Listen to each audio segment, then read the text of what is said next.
Olá, eu sou Larissa Lima e no programa de hoje vamos falar sobre meritocracia. A meritocracia pode ser entendida como um modelo de organização social baseada no mérito, ou seja, todas as conquistas sociais e econômicas estariam ligadas ao merecimento, à capacidade e ao esforço de cada indivíduo. Só que o assunto é polêmico. Não há consenso sobre os efeitos de um sistema meritocrático, principalmente em políticas públicas. Hoje, o Brasil concentra uma população de quase 208 milhões de pessoas e ainda tem indicadores que demonstram desigualdades, como a concentração de renda, os níveis socioeconômicos das minorias e a condição de vida das cidades. Para discutir esse assunto tão importante em nosso país, estamos aqui hoje com o vereador mais jovem da cidade de São Paulo, Fernando Holliday. Boa noite, Fernando. Seja muito bem-vindo. Olá, Larissa. É um prazer estar aqui com você.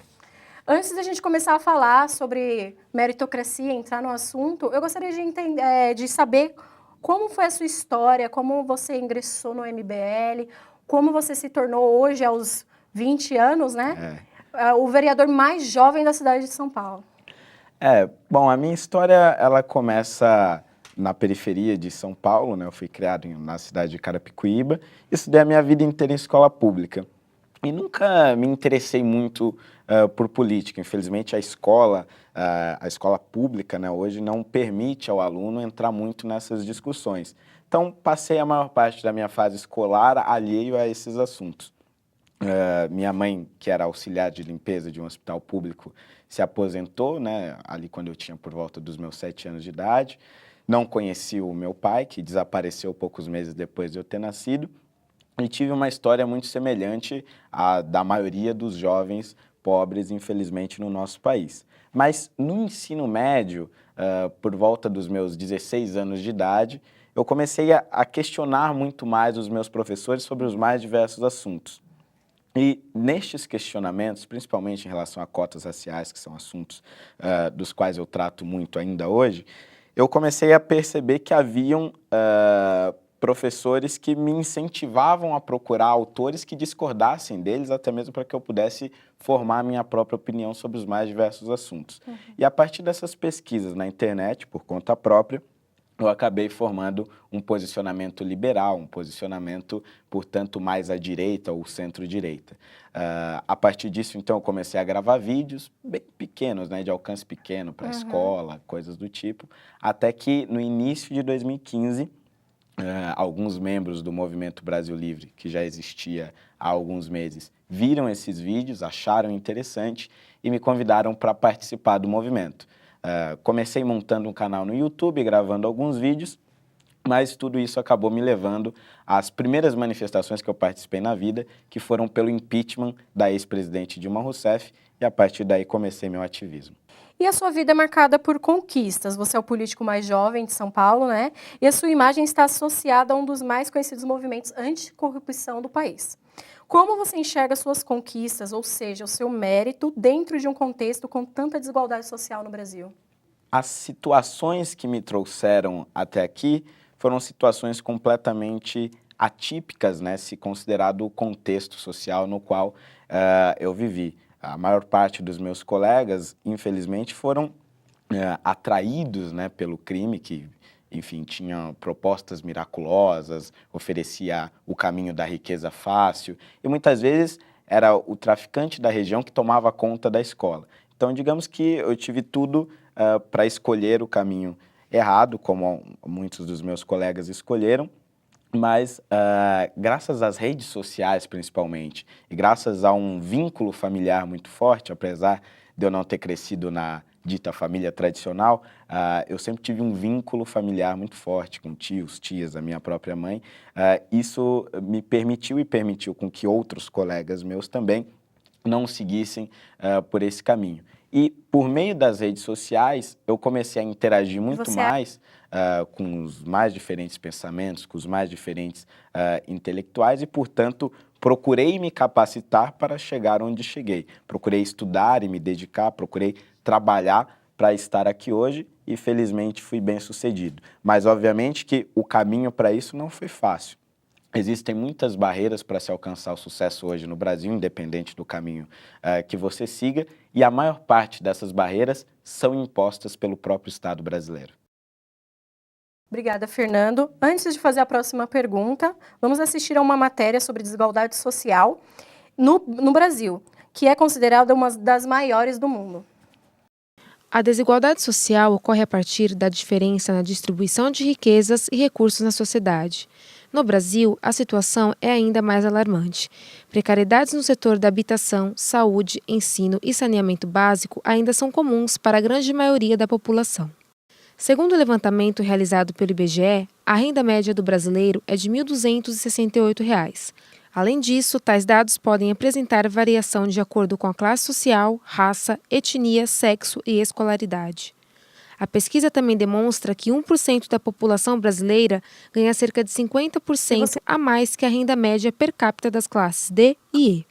No ranking mundial, o Brasil se encontra entre os 10 principais países com maior diferença socioeconômica, ficando atrás apenas de regiões como Lesoto, Colômbia, Haiti e Paraguai. Aproveitando o gancho, um estudo realizado pela Oxfam afirma que 6 famílias detêm juntas a mesma riqueza de 100 milhões de pessoas no Brasil. Com esses números, você acha que a meritocracia pode ser questionada? Como que essa realidade poderia ser mudada sem uma intervenção do Estado para apoiar grupos desfavorecidos? Bom, primeiro que eu acho que a meritocracia é algo inerente ao ser humano, é natural do ser humano e é natural do convívio em sociedade. As pessoas só chegarão a altos postos, seja na iniciativa privada, seja no poder público, se tiverem capacidade para tal e se demonstrarem que merecem estar onde estão. Infelizmente, às vezes essa regra não é seguida, mas acaba sendo a exceção.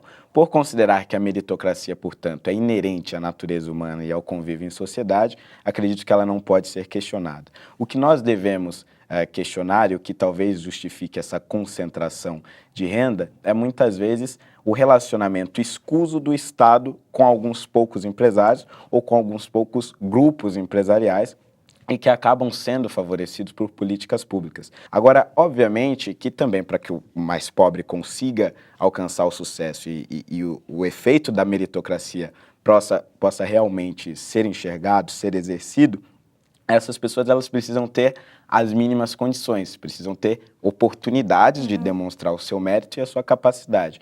Quem definir isso muito bem, e pelo menos eu pego como um exemplo nesse sentido, é John Rawls, no livro Uma Teoria de Justiça. Ele basicamente dizia que era preciso haver uma equidade do ponto de partida. Portanto, o Estado ele tem o dever de garantir ao mais pobre e àquele que tem menos dificuldade, pelo menos no ponto de partida, isso é, na educação básica, por exemplo, ter as mesmas condições ou condições semelhantes para aí sim poder competir e avançar na vida. Infelizmente, essa não é a realidade do nosso país. O mais pobre não tem a mesma oportunidade que aqueles que nascem mais afortunados. E por isso tem uma dificuldade na competição e a meritocracia acaba sendo prejudicada. O que você faria para isso ser mudado? Bom, acho que o primeiro passo seria transformar o nosso sistema educacional.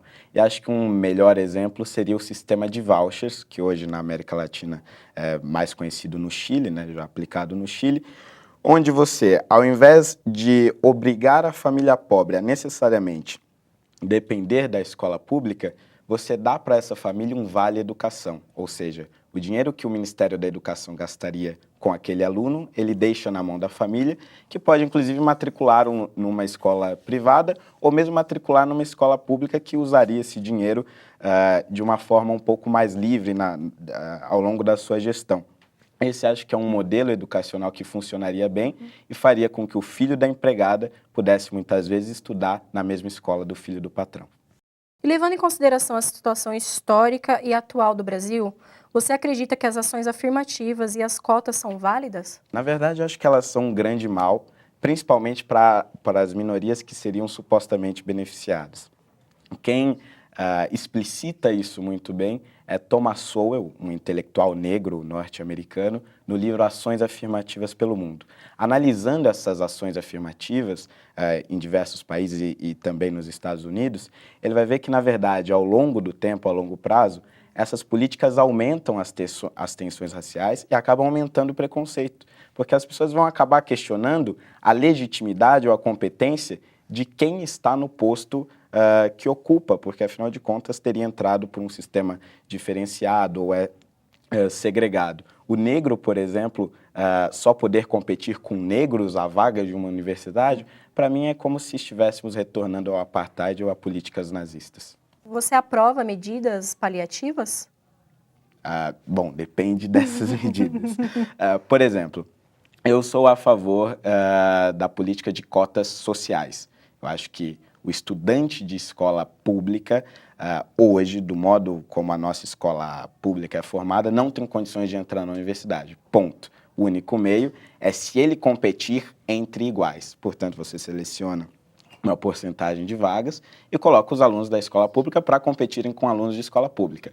Já as cotas raciais, eu acho completamente inviável. Por que o negro tem que competir com o negro? Ele é menos incapaz do que o aluno de escola pública que é branco e que vive numa mesma realidade social? Acredito que não. E isso, inclusive, acaba reforçando o racismo, como eu já tinha citado mais brevemente no início. Acho que separar por cor da pele chega a ser um negócio cruel e até mesmo muito subjetivo, né? Porque o que é exatamente um negro? Agora, as cotas sociais acho que são bem-vindas e também é uma maneira do próprio Estado admitir que erra, e erra muito, na administração do ensino básico no Brasil. E a gente já volta para falar com o Fernando Holliday, nosso convidado dessa edição.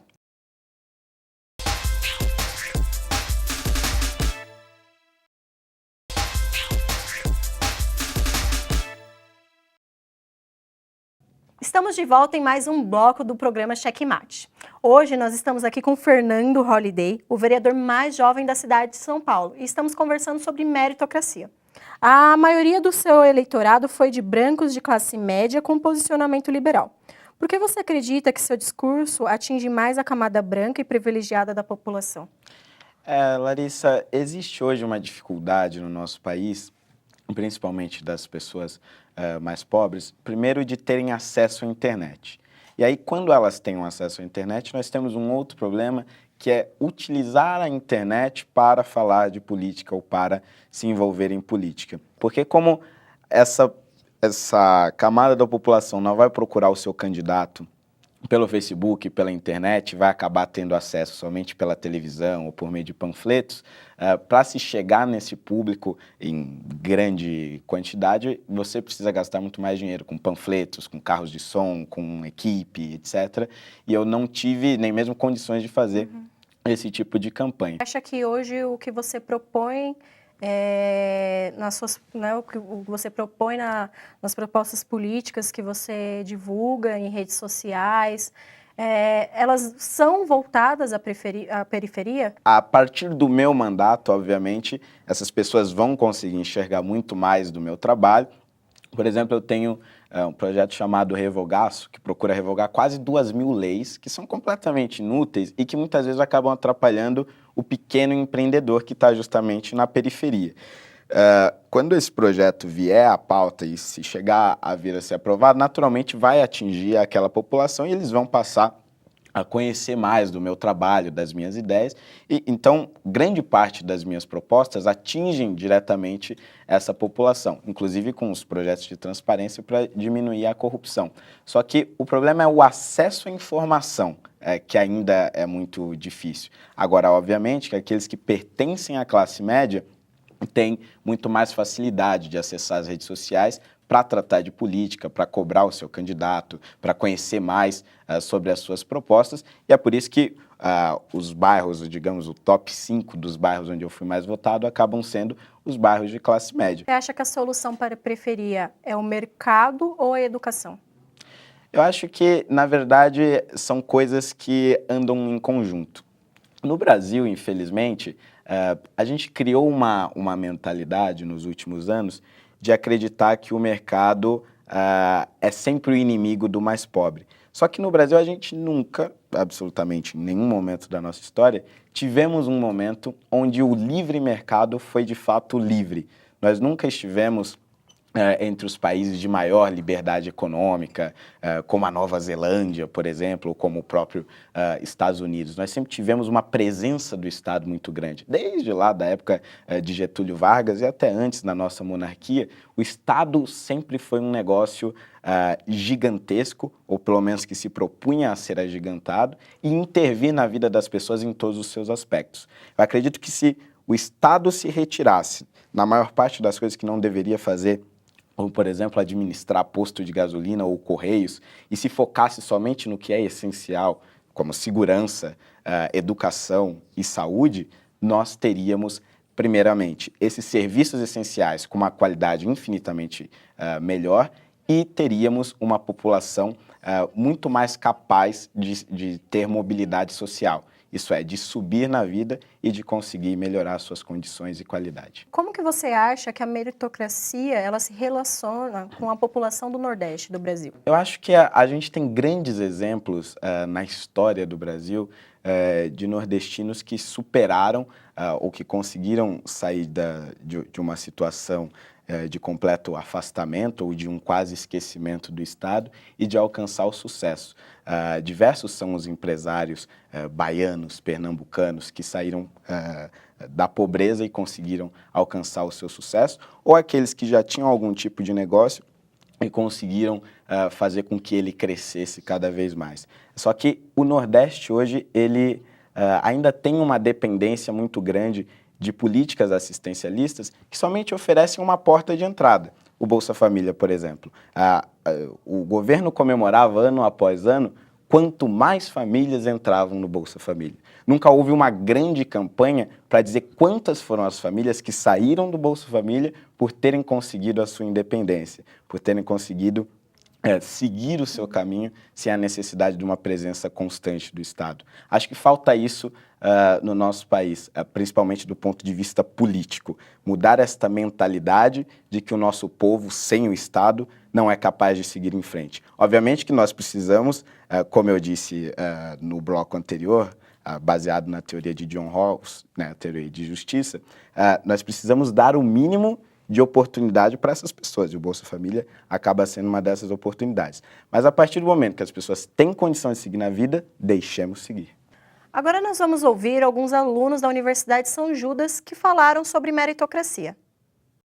Meritocracia, para mim, é o que as pessoas utilizam, pessoas da sociedade, para justificar a desigualdade. No Brasil, eu não acredito que possa ter meritocracia. Quando a gente vê a desigualdade social de forma gritante e povos sendo mais privilegiados do que o outro, acaba sendo impossível. Aqui as coisas funcionam muito de acordo com quem você é e o que você tem e quais são os seus contatos na sociedade, principalmente. O nosso índice de estudos de capacitação fosse alto, até poderíamos levar em conta a meritocracia. Só que hoje, com o índice que a gente tem de analfabeta funcional, a gente não pode considerar meritocracia como algo que defina quem é quem. Tem a questão do dinheiro também, do status social, da onde você nasce, enfim. Como a gente não nasce igual, não faz sentido a gente buscar tudo pelo mérito. Se a gente fosse totalmente igual, aí sim. E o que você achou dos comentários, das opiniões dos alunos? Todos eles partem de um pressuposto errado de meritocracia, que é o fato de que, bom, você nasceu independente da sua condição social, agora você se vira, né? Vai pelo seu próprio mérito. Esse é um conceito de meritocracia equivocado, né? Talvez esse seja o significado puro da palavra, mas não é o que ele pode significar na prática. Acho que a meritocracia pressupõe igualdades de ponto de partida. Quando não tem essa igualdade de ponto de partida, como é o caso de hoje, você não pode falar que há aqui uma competição meritocrática. Isso é impossível. Nós precisamos, primeiro no Brasil, garantir que o ponto de partida seja, no mínimo, semelhante, e a partir deste ponto de partida as pessoas vão conseguir avançar pelo seu próprio mérito. Em uma entrevista à Rádio Jovem Pan, você disse que os programas sociais fazem com que os que menos favorecidos se sintam diferentes. Qual a sua visão sobre o ProUni, o SISU e o Ciências Sem Fronteiras? O que eu tentei dizer é que muitas vezes o pobre ele acaba sendo estereotipado por conta de programas sociais. Então, você vê direto em propagandas partidárias, o negro sempre sendo associado a programas sociais que envolvem a capoeira ou que envolvem o grafite. Mas por que não envolver TI, enfim, tecnologias, medicina veterinária? Muitas vezes o Nordeste é sempre associado ao programa Bolsa Família, mas por que não associar a diversos outros programas diferentes de oportunidade? Então, acho que um risco que a gente corre é cair nos estereótipos por conta dos programas sociais. Agora, obviamente que eles são essenciais. Inclusive, eu acho que um dos poucos pontos positivos do governo petista foi o ProUni, por exemplo, que fez com que muitas pessoas de camadas mais humildes conseguissem alcançar o ensino superior, o ensino universitário, e conseguissem alcançar isso por conta dos seus méritos. Afinal de contas, prestaram uma prova e entraram nessas universidades por merecerem, por demonstrarem ter capacidade para isso. Então, acho que são programas muito bem-vindos, à exceção do Ciências Sem Fronteiras, que acho que oferecia oportunidade para quem não precisava dessa oportunidade. Diversos filhos de pais de classe média e até de pessoas ricas foram viajar às custas do poder público quando poderiam eles próprios ter pago esses estudos no exterior. Acho que faltou seletividade e faltou também a exigência de um maior retorno. O que essas pessoas aprenderam lá fora? Realmente aprenderam? Que projetos desenvolveram? Acho que faltou um pouco disso. Em sua atuação política, você defende que as pessoas negras são vítimas como vítimas pela esquerda. Por outro lado, uma pesquisa do Instituto Ethos mostra que menos de 5% dos executivos de grandes empresas são negros. Essa seria, então, uma questão de ideologia política ou desigualdade social? Bom, primeiramente, algo que é politicamente incorreto dizer, mas precisa ser dito: a desigualdade social não é um problema. O que é um problema é nós termos pessoas miseráveis e termos pessoas na extrema pobreza. Isso, com certeza, é um problema. Mas nos países desenvolvidos, absolutamente todos eles, mesmo os mais desenvolvidos, nós sempre teremos algum nível de desigualdade. Não tem como nós sermos iguais. Todos os países que tentaram fazer com que todos fossem iguais caíram em regimes autoritários e totalitários e não conseguiram chegar à igualdade. Na União Soviética, por exemplo, aqueles que compunham a burocracia do poder eram muito mais poderosos, muito mais ricos do que todo o resto da população que estava em miséria. Então, a igualdade, ela é algo que nós devemos buscar, sempre tendo a ciência de que é impossível alcançar. É apenas um ponto de referência. Agora, obviamente, nós ainda temos consequências do nosso regime de escravidão. Os negros, após o fim da escravidão, foram jogados para as periferias do nosso país. Só que nós tivemos uma característica que os Estados Unidos, por exemplo, não teve, que foi a miscigenação. Os imigrantes que vieram, e mesmo os ex-donos de escravos, muitos deles se relacionaram com esses negros. Muitos foram parar nessa periferia ao longo de décadas, e essa, digamos que, herança ou dívida histórica foi sendo diluída ao longo do tempo, pelo menos é isso que eu acredito. E hoje nós temos uma dificuldade, é verdade, do negro alcançar grandes postos na iniciativa privada por conta do racismo, de consequências do racismo, mas isso vai muito mais além. Nós temos uma dificuldade do pobre alcançar o sucesso, porque existem muitas barreiras, e as maiores barreiras são postas pelo Estado. E nós conversamos bastante e você citou sobre o ponto de partida. Para você, qual que é o ponto de partida ideal, Fernando? Eu acho que o ponto de partida ideal é quando todos os nossos cidadãos, principalmente os mais humildes, tiverem acesso à educação de qualidade. E o que a gente tem enxergado no Brasil é que a única maneira de nós termos uma educação de qualidade em massa é por meio da iniciativa privada. Por isso eu acredito muito e muito no sistema de vouchers, que é justamente dar este poder de escolha a essas famílias mais pobres e dar essa oportunidade para que essas famílias matriculem os seus filhos na escola dos seus patrões, dos grandes empresários e etc. E até mesmo alimentar o mercado de ensino dessa forma, gerando mais empregos e um sistema muito mais dinâmico no ensino. Acho que é por aí que está o caminho. A partir disso, essas pessoas vão conseguir melhorar a sua qualidade social, vão conseguir melhorar a sua qualidade de vida, e isso vai implicar em toda a sociedade, em todas as outras políticas públicas, inclusive na superação dos preconceitos. Eu acho que a melhor forma de se combater o preconceito, seja ele qual for, seja o machismo, a homofobia, o racismo, que todos eles existem e nós sabemos, é fazendo com que essas pessoas que pertencem às chamadas minorias consigam alcançar o sucesso, consigam demonstrar sua capacidade e fazer com que os preconceituosos comam poeira. Ficamos aqui com mais um programa do Checkmate. Muito obrigada, Fernando, por ter aceitado o convite. Eu que agradeço. Vir conversar conosco. E aos que nos assistiram, fiquem ligados à nossa programação. Até mais!